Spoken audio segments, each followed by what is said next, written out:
Day two of the NFL draft is tonight, and we have Texas Southern's own Michael Badejo joining the show to detail his game on the field, his off-field endeavors, and the NFL draft process that he's going through right now. Oh yeah, it's Locked On HBCU. Play my music. You are Locked On HBCU, your daily podcast covering HBCU sports. Part of the Locked On Podcast Network, your team every day.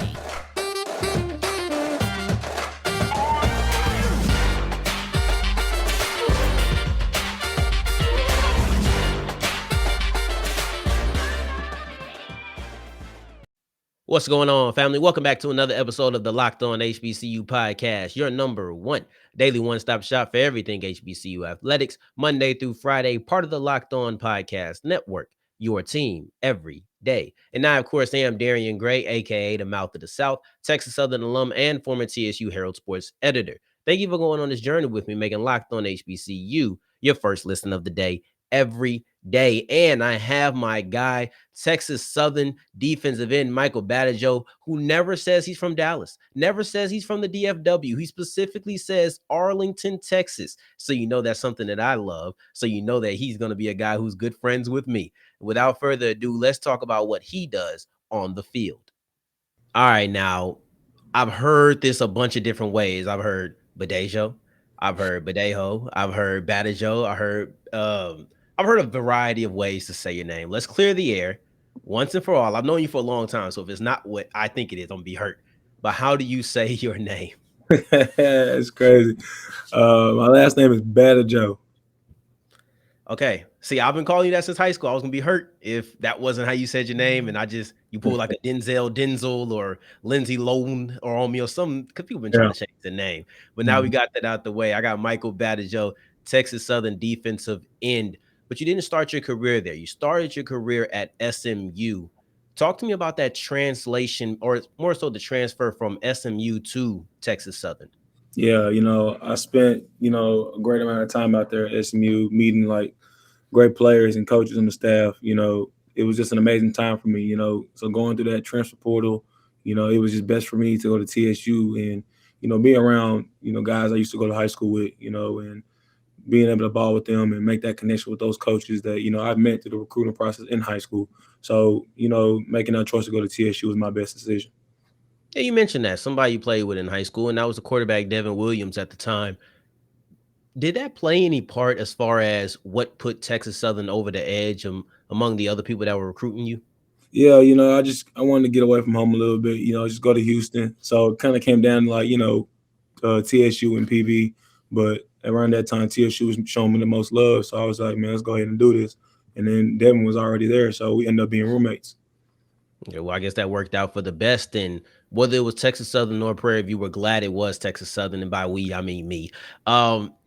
What does it mean to be representing an HBCU, Texas Southern specifically, in this draft cycle? Yeah, it's huge. You got guys like Michael Strahan, made it out, Hall of Famer. He kind of opened doors, for all of us, especially me, playing the same position. Now that's my goal to try to be a Hall of Famer myself. But first, let's start with going to the league. First, let's start with trying to break his record, with sacks, at the school, just trying to make a name for myself. So it's definitely a huge thing. So, in my opinion, you have the frame to fill out and maybe slide inside occasionally. We know you're a defensive end, but maybe occasionally slide in on pass rush packages. Is sliding inside something that you enjoy to do, something that you feel like you can do pretty well? Yeah, when we first started doing that, me and Coach Caesar was talking about it. He moved me inside during the COVID season. Something I was willing to do. At first it was uncomfortable, but you got to get uncomfortable with the comfortable.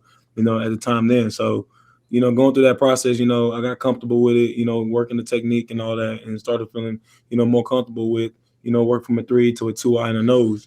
So that's something that's a good look for those NFL scouts. Yeah, and before we get too deep into just how much you do on the field, one of the things that will never show up in a stat sheet is the energy that you're always exuding, whether that's on the sidelines, in the locker room, on the field. You're very much so a energy starter. I think that that's one of the best things that you have done at Texas Southern. Where does that come from? Why are you so energetic on the field at all times? Man, I just feel like just something that just runs in the family, And then plus playing football, it's just one of those things where it's just I show too much passion in it. Football really my escape, so it's just like why not go 110% with something that I love doing. So just bringing that energy to the field, kind of spreading that vibe out, that love out to my whole team for everybody to just kind of pull in and touch on what I'm doing, and we can get this thing rolling. 100%. Now, when you get on that field, you ain't nothing to play around with. What do you feel like is your best quality on the field? Yeah, when it comes down to it, I'm a violent player. When it comes to anybody that's in front of me, I'm violent. I'm high motor. I like a go-to in pass rush with going with the speed of bull, or get them upfield and spin back inside. It's always a home run with that. But when I get on the field, it's game mode. I just turn into a violent player. And within that, you're going to have the run game. You're going to have also the pass game that you have to defend. What is your mindset when you're lined up in front of an offensive tackle and you know it's a passing situation? It's 3rd and 15. You know they're going to have to go long, and you get to pin your ears back and really rush the passer. Yeah, when you already know you do your film work on teams, you know what they kind of run, what the passes they kind of do. You look at the set of the offensive lineman, what he does. So when it comes down to a third down package, as a defensive end, you always got to get wide at the angle, angle yourself, so you don't really got to bend the corners. As soon as you make a move, you're already there making a sack. So like I said, kind of a go-to move is the speed of bull. Get him on his heels and boom, put him on the ground and dive at the quarterback. That's one of my go-to. And I got a lot of other speed moves, but always got an angle at that offensive tackle. And then on the other side of that, you have the run game. What is your mindset in the run game? Because I'm assuming it's probably, at least a little different from pass to run.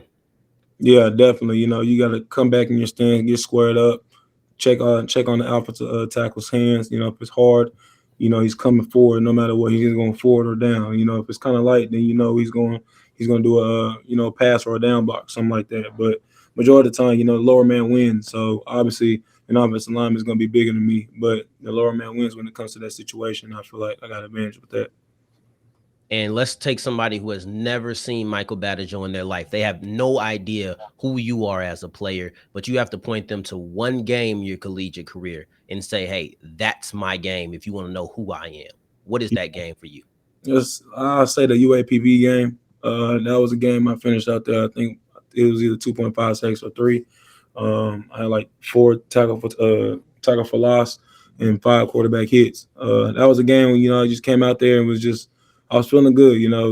No pains, nothing. I was just feeling good and was just ready to ball. So I think that was one of those games where if nobody knows me, check out that one.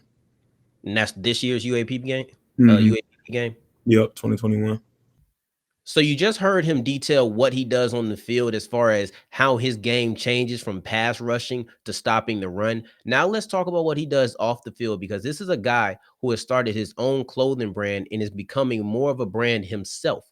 But first, I would love to tell you about Built Bar, because Built Bar is the #1 protein bar on the market, bar none. And listen, it has 17 grams of protein, 4 grams of sugar, 4 net carbs. I guarantee you, Badejo probably has it in his diet. Every good athlete needs something like this. And they have a multitude of delicious flavors. So it's not just about being healthy and getting the benefit. It's also about tasting something that just tastes good. If you want to feel like you're eating a candy bar without any of the guilt and shame, Built Bar is the way to go. I have blueberry muffin as my personal favorite. You can get cookies and cream. You can get banana cream pie, excuse me. So many delicious flavors to choose from that I refuse to believe you can't find something that you like, including the Built Puffs with marshmallows and covered in chocolate. Man, this is like heaven for somebody who loves snacks. Go to built.com and use the promo code LOCK15 to get this great offer and get 15% off. All right, so keep on rolling on today's episode of Locked On HBCU. Thank you for making us your first listen of the day every day. And we're back with day 2 of our live NFL draft coverage. I told you, rounds 1 through 7 will all be covered on this show. Go to the Locked On NFL YouTube page when the draft starts if you want to stay up to date. Now we have Badejo here, and we've told him, hey, we need to hear about these off the field endeavors, whether that's your brand or maybe some of these other brands that you are endorsing. I want to know how you feel, especially in the day and age of the NIL.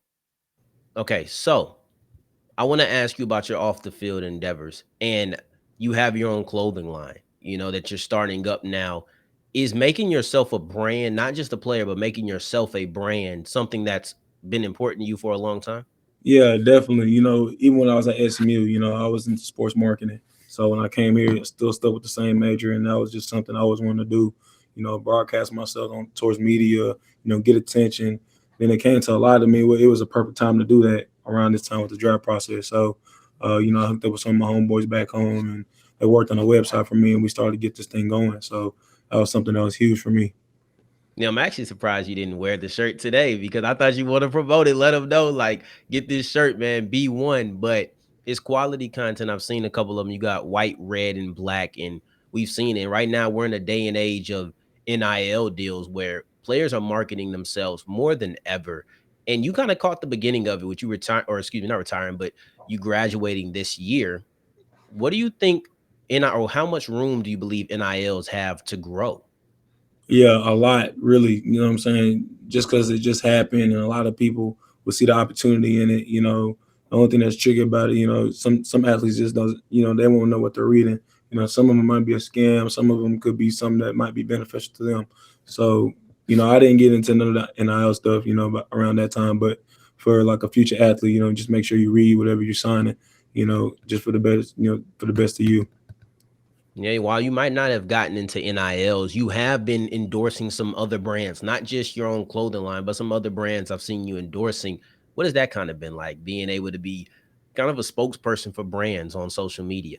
Yeah, it's kind of a dream come true. You growing up watching, sports commercials and you see LeBron with Gatorade, Sprite, all that type of stuff. I was just like, I want to do that. I want to be able to, act out of line, whatever they give me to say, just to promote that brand, and, dream coming true doing that. And it's a pretty cool deal. Kind of goes back to, with me being a marketing major, and it kind of just all collides together.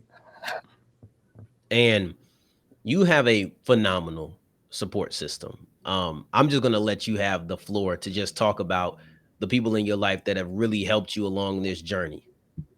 Yeah, man. My support system is crazy, just from high school, SMU, TSU.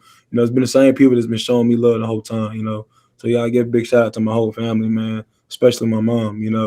After she figured out how to make a social media account with Twitter and Instagram, it was raps. So, I truly appreciate her, always showing love. No matter if I'm not saying something, she's going to say something, to get that promotion out there, for somebody to see it. Definitely big shout out to my girl. She's running track at TSU doing her thing, but she takes the time of her day to, promote my stuff out there, So that's pretty huge too. And also my homeboys, I got a small little group of friends, but I give my shout outs to Jody, Tanner, Ethan, and Lacey. Those group of guys, they always been showing me love since the jump. Yeah, man. Mama Badejo is active on Twitter. I don't know who taught her how to use it, but whoever did definitely got her to use it a lot. So we always support the love that she shows all of us in the Texas Southern community. Um, well, you've been making your rounds on these media shows. I've seen you in a lot of them. What has that experience been like for you? Yeah, it's huge. Just somebody reaching out to me wants me to be on their show. That's huge. Just to give them exposure, giving me exposure. At the end of the day, we're both shaking hands. So that's one thing I like doing. I like giving back. Getting exposure for other people. So this is huge. Yeah, and I was kind of envious. I ain't gonna sit here and lie to you. I was like, man, I can't believe, and it was on me. I'll tell you the truth. Badejo was supposed to be here month and a half, a while ago. That's on me, but I think that the timing was perfect. Yeah. We got it draft week. We're sitting right here Friday dropping it. Friday is draft day 2. I think that the timing is pretty perfect that we set this up. So it's okay. I got to ask you about Timmy Chance because I heard that shrimp fried rice is your favorite food. So I know you be in and out of Timmy Chance on a regular. Now, there's a lot of Timmy Chans around Houston. A lot of them call themselves the original. Somebody's going to be mad at you about this answer. But I got to ask you, what's the best Timmy Chans? I don't know if you've had them all, but what's the best Timmy Chans in the city? Yeah, so I haven't had them all. I have heard everybody talking about. I don't know where location it is, but the one that's closest to TSU, that's the one I always go Yeah. to since it's Yes, sir. close. But that joint is good. So I always been going there. Then I heard about Blodgett Fish Market right there by TSU. So I was like, let me check this out, and that joint is fire. So I was just like, after going there, I just kept going there after that. See, I ain't never had Blodgett Fish Market. I had one of the Timmy Chans. I think it was one off. what was it, 49 or off 59? I think it was off 59. Mhm. I'm asking you the question like I know all the locations, but I've had three different Timmy Chans and one accepts cards. So that's my favorite because I don't just Yeah, have cash on the on the regular. exactly. So we hear that Badejo didn't really get invested in the NILs, but now that he's a draft prospect, this is something that he is discussing, something that he is investing in as far as endorsing brands and creating a brand of his own. Now let's hear about the pre-draft process because I know that's something that he's never been through before. I want to hear what it's been like for him. But first, let me tell you about betonline.net because did you take advantage of the first round props that they had? The number of wide receivers that were going to be picked in the first round, the number of offensive linemen, cornerbacks, offense and defensive players. Did you take advantage of those things? If you said, ah, man, I forgot and I just didn't do it, that's okay because the draft isn't over. They have props that are going to be going on and on and on and on. And let's not forget that you're also going to have the NBA playoffs that is going on at the same time. So, in the midst of the playoffs, in the midst of the draft, there are so many things that you could wager on. Come on, man. Let's go ahead. And if you are going to put some money down, make sure that it's with BetOnline because they are the fastest and easiest way to wager on all of your favorite sports. BetOnline, where the game starts. All right, so wrapping up today's episode of Locked On HBCU, I want to understand what is the draft process like.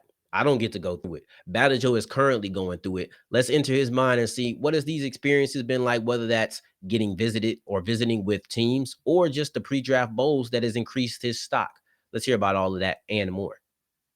Let's talk about this draft process, man. You have been getting a lot of buzz, and it's been a lot recently where I don't know if it's been promoted more or if it's something that's been kind of consistent. When did you start hearing from so many teams so much? Yeah, pretty much. I really heard a lot from teams really after my pro day. When I went to the Legacy Bowl, I spoke with a few teams. Obviously not the amount I wanted to talk to, but it was still a good amount to where it was a blessing to even speak to one.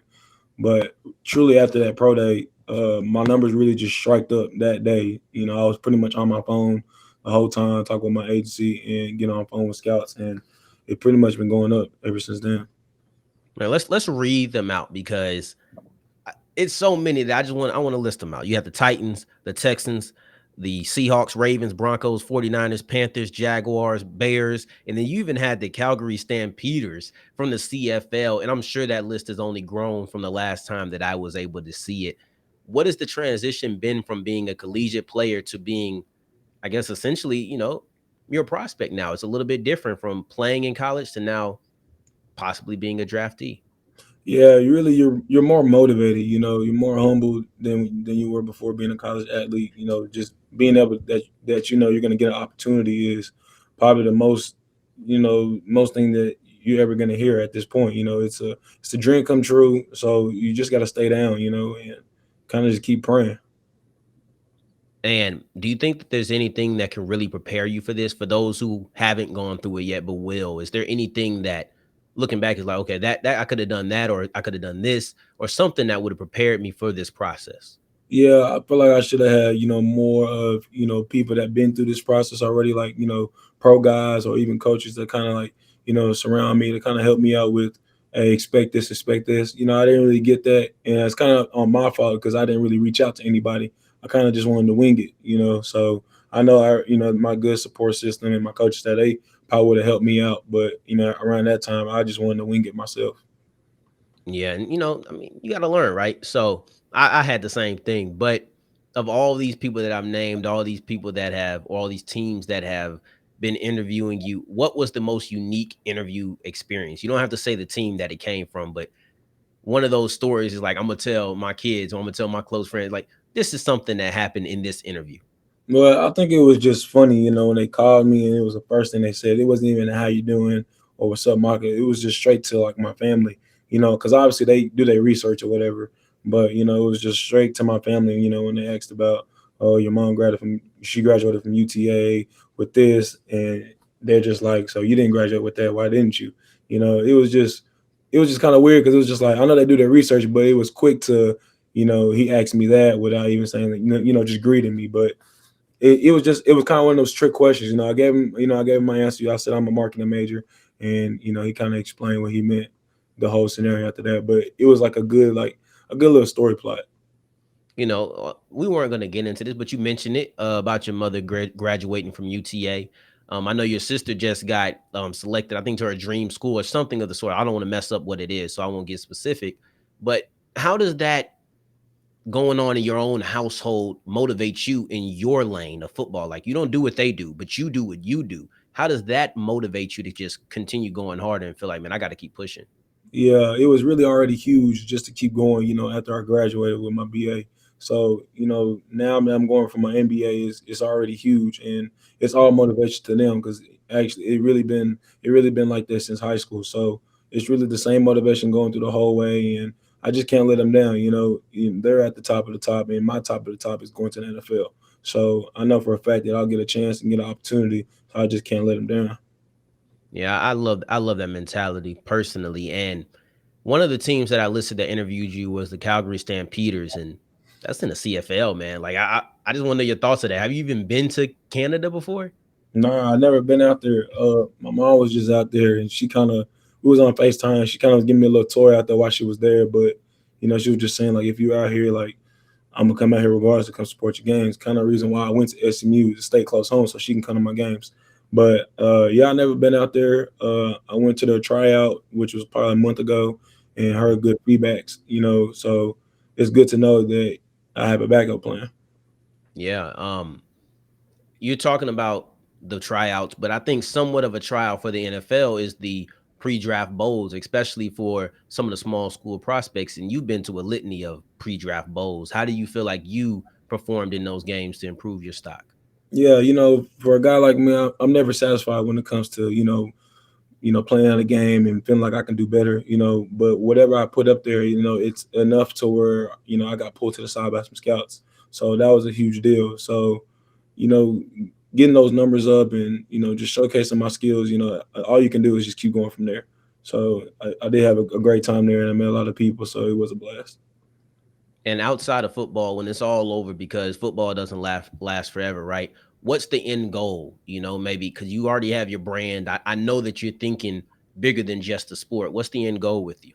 Yeah, so my biggest thing was I always wanted to be like a recruiting coordinator for college sports or pro. So when I started, getting into more, pretty much when I got to TSU, I really focused more on being a college recruit. But now, going through this process with, pro day and meeting scouts, and chatting with the scouts, saying like, how did you get to this point? They fed me a lot of knowledge, what kind of made me want to go towards the pro level. So that's something I want to do, either one. But now I'm more looking at the pro side of being a pro college scout. I love it, man. I appreciate you coming on. Like I said, it's long overdue, but I do believe that the timing is perfect. Good luck to you on your NFL draft journey and then also your NFL journey after that, because we're speaking that into existence. Yes, man. I appreciate you, bro. No doubt. Much love and appreciation to my guy Badejo for coming on and talking about the best part of his game and talking about the tenacity, his off field brand endorsements, and then his support system that has held him down for a long time, and how they have pushed him to be great from just a household of greatness. And then also the pre-draft process, as far as when did you start hearing that uptick of phone calls from these NFL teams, and what have the interviews been like? I wanted all of those answers and I got them. So content like this isn't going to stop just because the draft is over. No, it isn't. So continue making Locked On HBCU your first listen of the day every day so you can continue getting this great content. And next week on Monday, we will be covering the fallout from the NFL draft and everything that comes with it. And for your second listen of the day, you need to make sure that you're checking out Locked On NFL Draft with Eric Crocker and Ryan Tracy, giving you everything from day one, what to expect in day two, so on and so forth. It's going to be great content because the draft is just one of the best times in football, especially when football isn't actually on. You're still engaged because the draft is that great. Now, if you're looking for me, you can catch me on Twitter at South Exclusives. Until the next time that we hear each other, family, take care, stay blessed. Peace.